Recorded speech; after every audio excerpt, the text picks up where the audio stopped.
Assalamualaikum warahmatullahi wabarakatuh. Perkenalkan, nama saya Leni Effendi, SSN, MSN.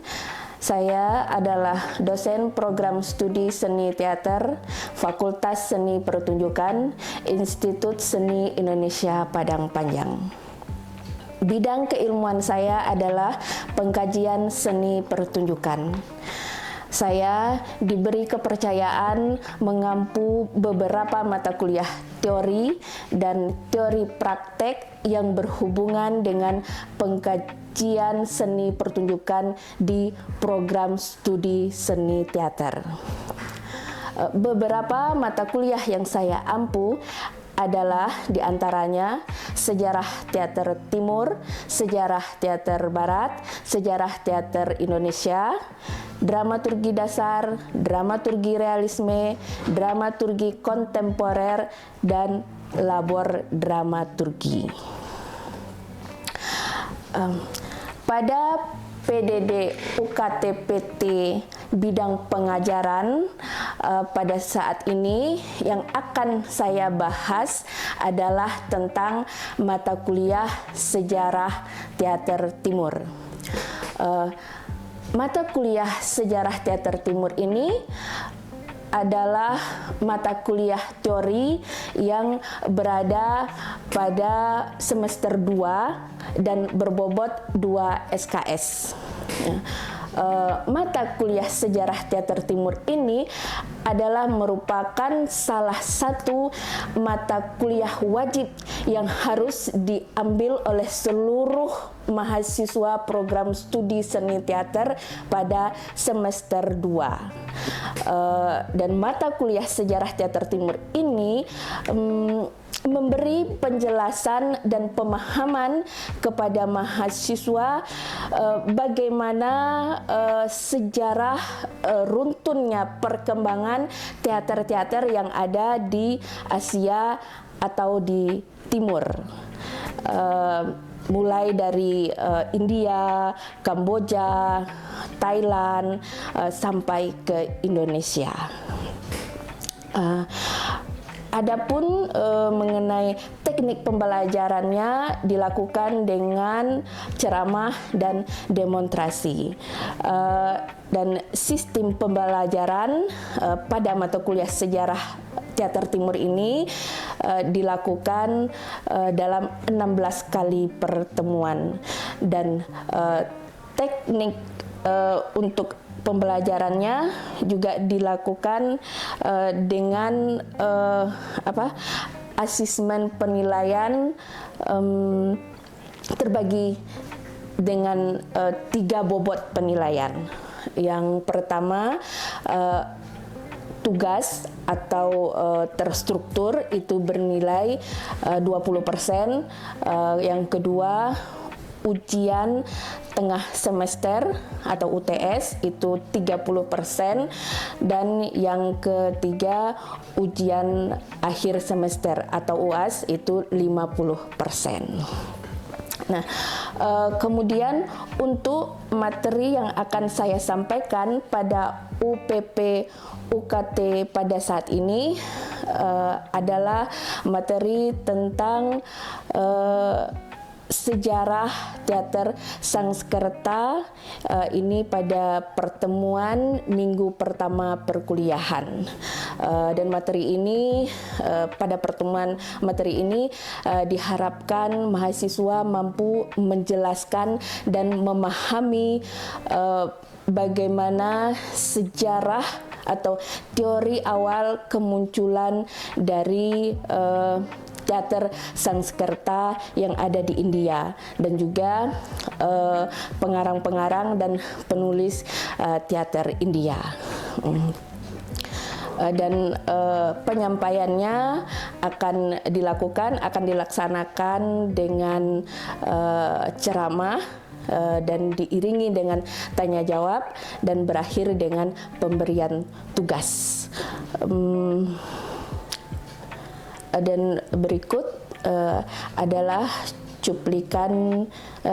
video cuplikan dari proses pembelajaran. Silakan dan selamat menyaksikan. Assalamualaikum warahmatullahi wabarakatuh. Waalaikumsalam warahmatullahi wabarakatuh. Ya, selamat pagi kelas. Pagi Bun. Selamat pagi teman-teman mahasiswa semuanya. Akhirnya pada awal semester ini bertemu dengan mata kuliah yang bersama dengan saya ya, yaitu Sejarah Teater Timur.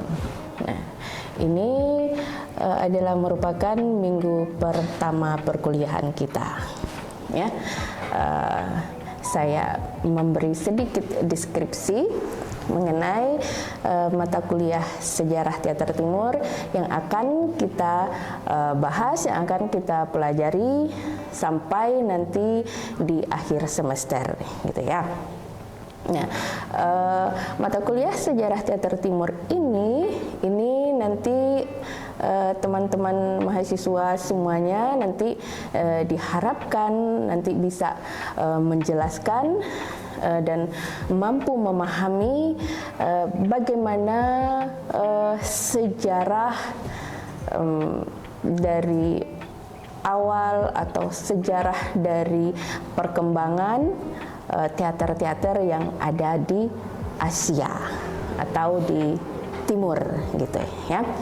Ya, mulai dari teater yang ada di India, Kamboja, Thailand, Malaysia, dan termasuk Indonesia sendiri. Nah, gitu ya. Karena mengingat ini juga minggu pertama perkuliahan kita, tentu bagaimana proses perkuliahan kita, tentu teman-teman juga harus tahu gitu ya, teman-teman mahasiswa semuanya.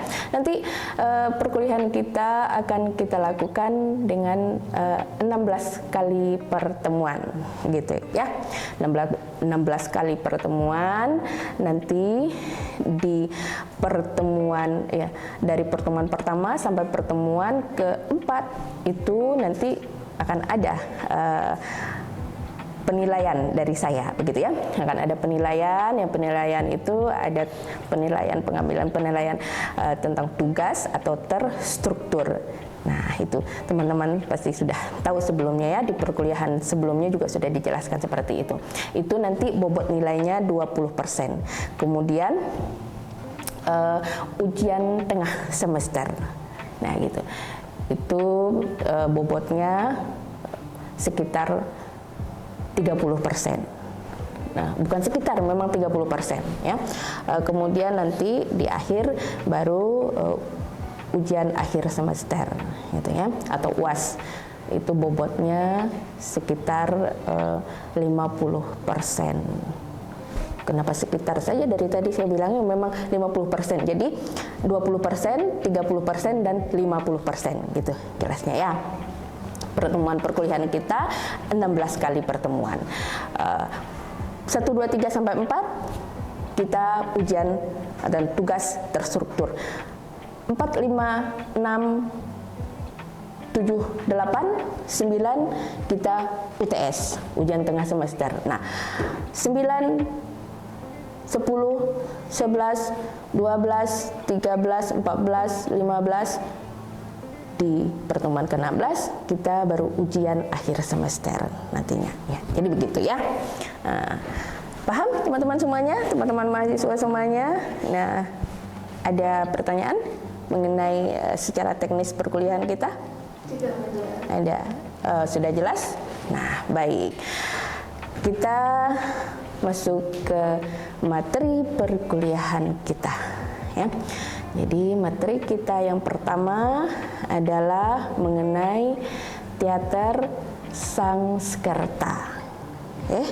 Teater Sangskerta. Nah, sudah pernah mendengar kata Sangskerta? Sudah pernah? Di perkuliahan sebelumnya atau mungkin di waktu masa-masa sekolah tingkat SLTA sudah pernah mendengar kata Sangskerta? Mungkin sudah ya, tapi sudah lupa. Jadi Sangskerta ini lebih kepada keagamaan, bukan keagamaan, lebih kepada keagamaan, tapi lebih keagamaannya lebih Hindu gitu ya, Hindustan. Dan Hindustan itu lebih kita tahu itu memang negaranya India gitu. Tetapi kalau di Indonesia juga ada ya agama Hindu yang terbesar itu di Bali, ya, itu agama Hindu. Penganut agama Hindu yang terbesar di Indonesia itu ada di Bali. Tetapi kita tidak membahas tentang agama, ya, kita tidak membahas tentang agama itu. Yang akan kita bahas yaitu mengenai yang berkaitan dengan pembelajaran kita, yang berkaitan dengan perkuliahan kita, itu mengenai teaternya. Ya, ini teater Sanskerta ini berasal dari India, itu awal mulanya di India. Nah, teori kemunculan teater Sanskerta ini ada 3. Ya, ada 3. Tapi sebelum kita masuk ke teori kemunculan teater Sanskerta, kita coba ingat-ingat mengenai kemunculan teater di Eropa dulu. Nah, itu juga ada 3, ya. Sudah, iya. Karena ini saya mengingatkannya kembali karena ada kaitannya, ada tali merahnya antara teater yang ada di Eropa atau teater yang ada di Barat dengan teater yang ada di Timur atau di Asia, gitu, ya kan? Nah, kalau di Barat itu awal mula teaternya tuh lebih kepada hal-hal atau masalah-masalah yang berakhir dengan tragedi-tragedi, gitu ya. Kalau di Eropa sana, bukan di Eropa, belum di Eropa sih namanya dulunya, itu lebih kepada teater primitifnya, kepada teater Yunaninya, gitu ya. Yunani, teater primitif, Yunani, Romawi, itu juga awal mulanya itu juga ada 3, gitu. Tetapi itu tidak kita bahas, tetapi ada kaitannya. Kalau teater primitif atau teater Yunani kuno, teater Romawi, itu juga kan awal mulanya asal usul teater itu dari upacara keagamaan. Ya gitu ya. Upacara keagamaan.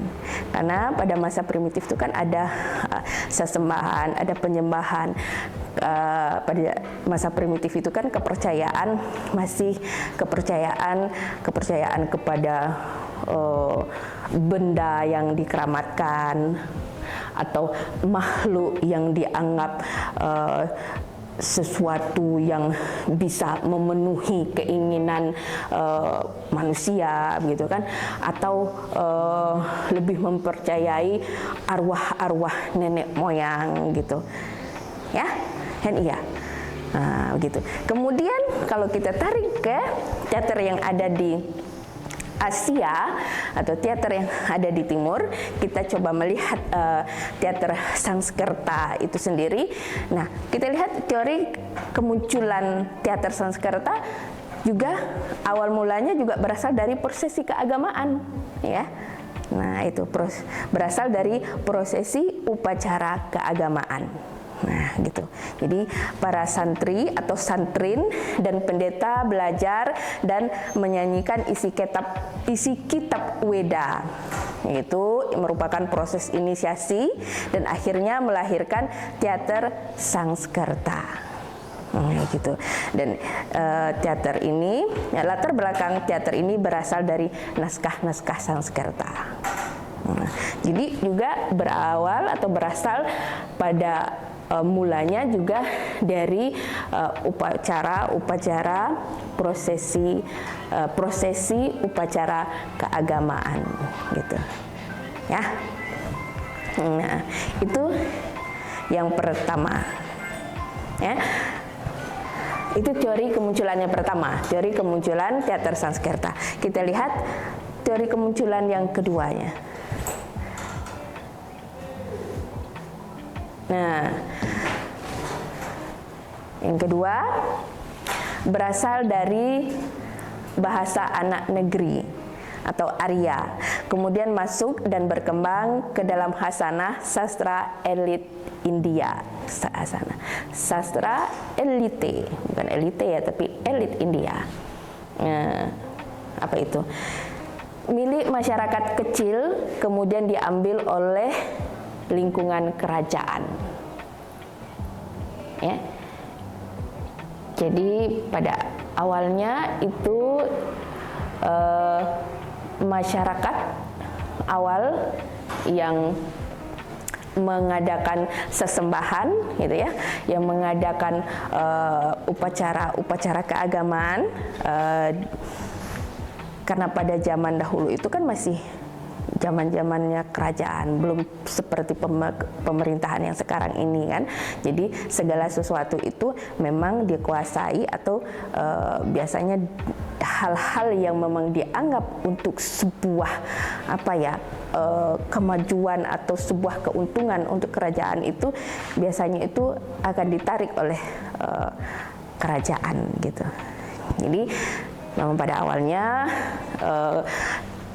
pertunjukan atau upacara keagamaan itu dilakukan di masyarakat awam, masyarakat rakyat biasa, tapi kemudian diambil alih oleh atau berkembangnya nanti di kerajaan, gitu ya. Ini kalau kita lihat dengan atau persamaannya di Indonesia atau di negara kita itu sama dengan perkembangan cerita ketoprak yang diangkat menjadi wayang orang, ya. Di Jawa ya, kalau kita lihat untuk ya di sini itu ketoprak juga berkembangnya di masyarakat masyarakat di sekitar kerajaan, masyarakat awam, kemudian karena ada keuntungan atau ada sesuatu hal yang memberikan masukan yang sangat baik gitu untuk pembangunan kerajaan, biasanya diambil alih oleh kerajaan, gitu ya. Nah, kemudian ini apa? Masuknya kehidupan prakota. Yaitu dari bahasa rakyat atau bahasa Wesa kemudian menjadi bahasa Sanskerta atau bahasa Brahmana dan Ksatria. Itu yang kedua. Ini masih mengenai teater Sanskerta tadi, ya. Nah, kemudian kita lihat selanjutnya ini merupakan pendapat Nicholson. Nicholson ini adalah peneliti dari teater Sanskerta tersebut, gitu. Ya. Nah, apa ini? Nah, kedua pendapat ini kurang lebih sama, yakni teater India berasal dari bahasa Sanskerta, berkembang semenjak abad keempat Masehi. Nah, ini kan tadi kan teori kemunculan teater Sanskerta. Yang pertama, prosesi upacara keagamaan. Yang kedua, berasal dari bahasa anak negeri. Ya, nah, kedua pendapat ini berdasarkan penelitian Nicholson, peneliti teater Sanskerta, ini sama bahwa teater India berasal dari bahasa Sanskerta, berkembang semenjak abad kedua Masehi. Tapi, ya, apa ya? Keempat tadi.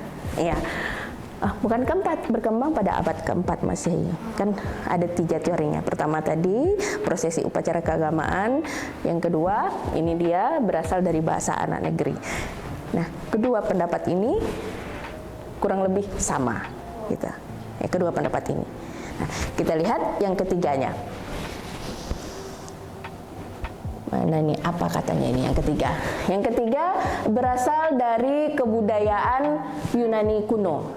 Nah, tadi kan di awal saya coba mengkaitkan bagaimanapun ini antara teater yang ada di Eropa sana, ya dulu ya sekarang kan Eropa kita sebut seperti itu, teater yang ada di Yunani, ada di Romawi itu awalnya juga berasal dari prosesi upacara keagamaan, gitu kan. Cuma pada zaman itu lebih primitif gitu upacara keagamaannya karena mereka masih hidup di gua-gua atau di hutan-hutan, gitu ya.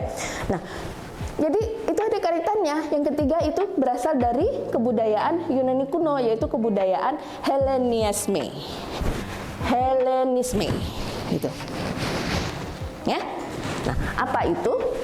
Tetapi ini sepertinya agak dibantah ini. Kita lihat lagi. Apa pendapat siapa ini? Siapa ini yang mengatakan? Nah, ini. Pendapat ini dibantah dengan alasan teater Yunani klasik menggunakan konsep tragedi, sedangkan teater India atau teater Sanskerta tidak mengenal konsep tragedi karena selalu berakhir dengan sukses dan happy ending. Ya, nah, iya kan, selalu berakhir dengan sukses dan happy ending ya. Kalau sekarang ini kita coba lihat film-film India, mau sesedih apapun, mau sebagaimanapun tragisnya atau apapun yang dikerjakan itu selalu kan happy ending. Itu selalu pada akhirnya, oh, kalau apa kata emak-emak kita gitu ya, kata orang awam gitu yang menonton, oh tetap lakonnya ada yang jadi pemenangnya gitu ya. Kalau cerita India gitu happy ending. Kalau cerita yang makanya ada penolakan ini. Kalau cerita Yunani kuno kita lihat itu Oedipus, ya Oedipus sang raja itu tragedi semuanya gitu kan. Oedipus sang raja itu berakhir dengan ada yang berakhir dengan kematian, ada yang berakhir dengan tokohnya mengalami cacat gitu kan, karena mencoba apa ya kalau dia menebus dosa atau kesalahannya gitu kan. Yang dosa dan kesalahannya itu bukan sengaja yang dia bikin. Nah, itu di Yunani atau di Eropa sana gitu.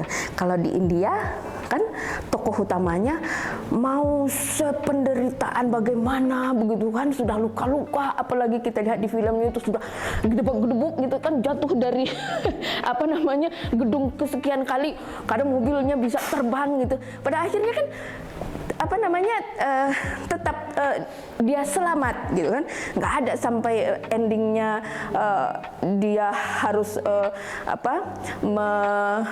mengorbankan diri dia gitu kan.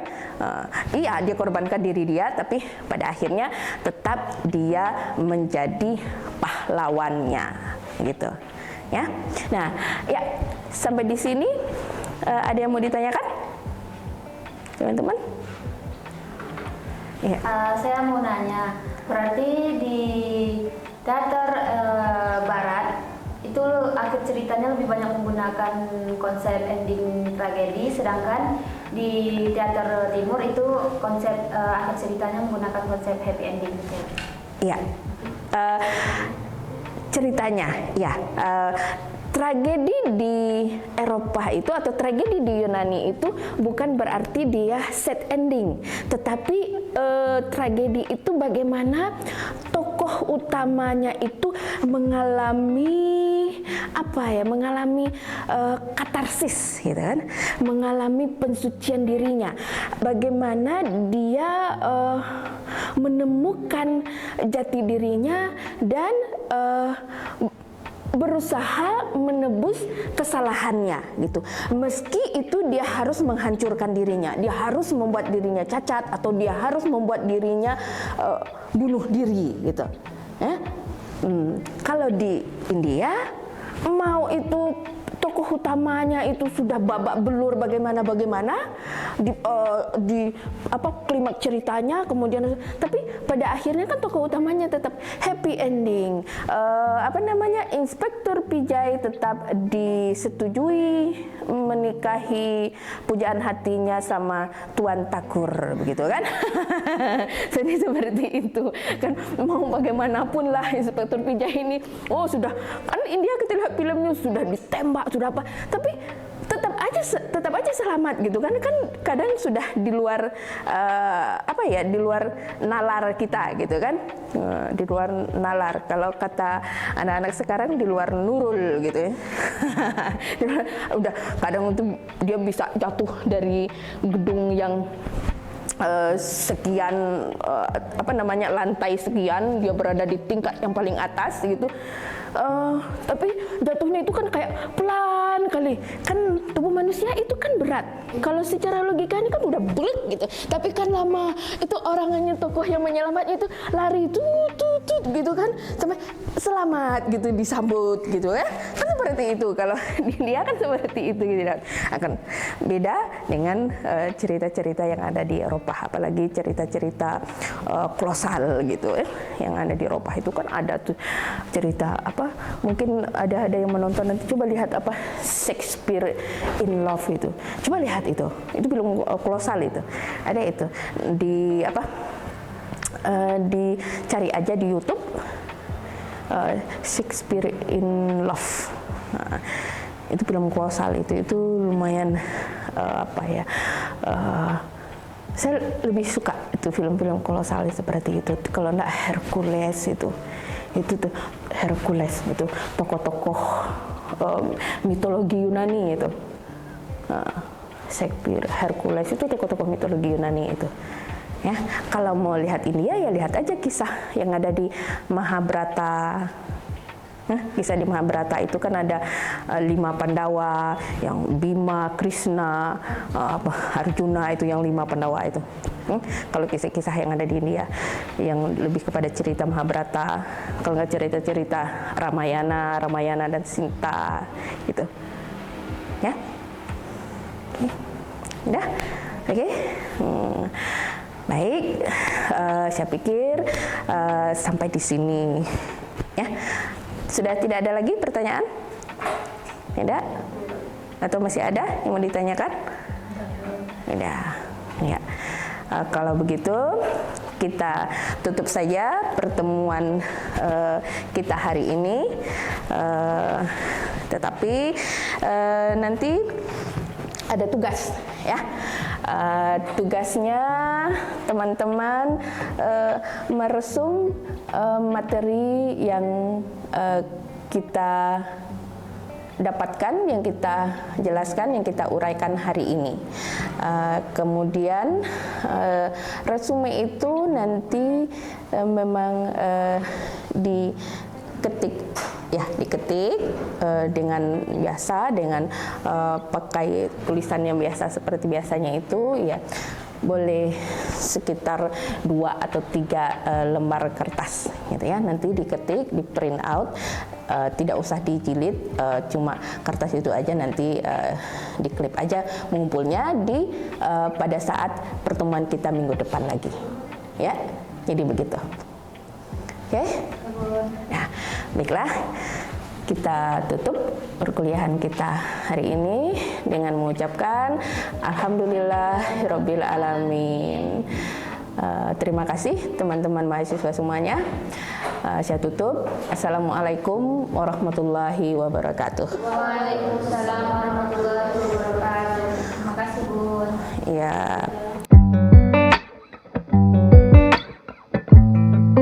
Baiklah, demikianlah deskripsi dari mata kuliah Sejarah Teater Timur dan cuplikan video pengajaran dari mata kuliah tersebut. Terima kasih. Wassalamualaikum warahmatullahi wabarakatuh.